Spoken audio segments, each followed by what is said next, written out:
নারী শিক্ষার উন্নয়নে বিশেষভাবে জোর দিয়েছে প্রশাসন।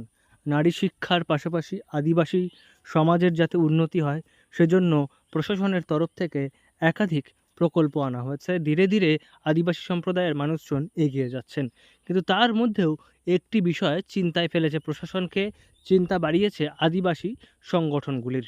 কারণ আদিবাসী সম্প্রদায়ের যুবতীদের মধ্যে দেখা যাচ্ছে অসময়ে বিয়ে করার প্রবণতা। অসময়ে বিয়ে করার পাশাপাশি সময় হওয়ার আগেই গর্ভধারণের প্রবণতাও দেখা যাচ্ছে তাদের যে মধ্যে।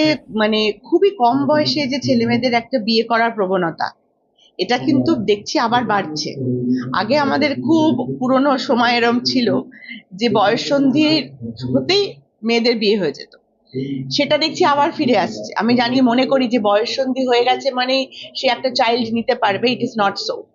এবং তাতে কি হচ্ছে, আনটাইমলি প্রেগনেন্সি বা ধরুন যে প্রেগনেন্সিটার সেই সময় নয়, তাতে বাচ্চা এবং মায়ের উভয়েরই কিন্তু ক্ষতি হচ্ছে। আমরা তো একটা মেডিকেল কলেজে বসে থাকি, আমরা এক এক সময় এমন টাইপের পেশেন্ট পেয়েছি যে তার ডেলিভারি করতে এসছে, মানে তার হেমোগ্লোবিন হয়ে গেছে 4, তার বাচ্চা ধারণ করার ক্ষমতাই নেই।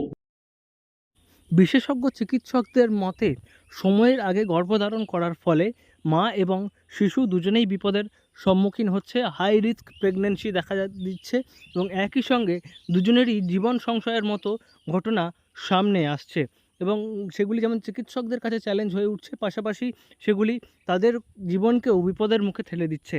তাই এই বিষয়ে অভিভাবকদের সচেতন যেমন হতে হবে, তেমনভাবেই স্কুল কলেজগুলিকেও তাদের সচেতন করতে হবে, এমনটাই মত দিয়েছেন তিনি। এবং একই সঙ্গে তিনি বলছেন যে যেহেতু নারী শিক্ষার প্রসারের জন্য প্রশাসন বিভিন্নভাবে উদ্যোগ নিয়েছে, তার ফলে এই কম বয়সে বিয়ে করার প্রবণতা থেকে দূরে সরতে হবে, তবেই এই বিপদ থেকে 5 রক্ষা মাস পাওয়া যাবে। যাবৎ দেখছি যে চাইল্ড ম্যারেজটা খুব বেশি, এবং চাইল্ড ম্যারেজও নয়, আফটার প্রেগনেন্সি বিভিন্ন ধরনের যে মেয়েদের শারীরিক যে মানে সমস্যাগুলো হয়, তাতে অনেকেই অ্যাওয়ার নয়, বিশেষ করে গ্রামের মহিলারা। আমরা দেখেছি ডেলিভারির সময় মা বাচ্চার মৃত্যু, সেই একটা মানে বেদনাদায়ক একটা ঘটনা আমরা চোখের সামনে দেখেছি। হসপিটাল ভাঙচুর হয়েছে ম্যাজিস্ট্রেটের উপস্থিতিতে, সেখানে দেখেছি পোস্টমর্টম হয়েছে। এরকম বিগত 4-5 মাসে প্রায় 10-15টা ঘটনার সাক্ষী আমরা। আদিবাসী সংগঠনের এক রাজ্য স্তরের নেতা জানিয়েছেন যে বিগত 3-4 মাসে এই প্রবণতা দেখা যাচ্ছে বিশেষভাবে এবং তার ফলে বিপদের সংখ্যাও বাড়ছে। তাই তারা সচেতনতামূলক কর্মসূচি নিয়েছেন যাতে করে সচেতন করা যায় মানুষকে এবং কম বয়সে বিয়ে করা বা গর্ভধারণ থেকে আটকানো যায় মানুষজনকে, এবং তাহলে এই বিপদ থেকে রক্ষা পাওয়া যাবে। কাঁকসা থেকে নয়ন ঘোষের রিপোর্ট, লোকাল 18 বাংলা।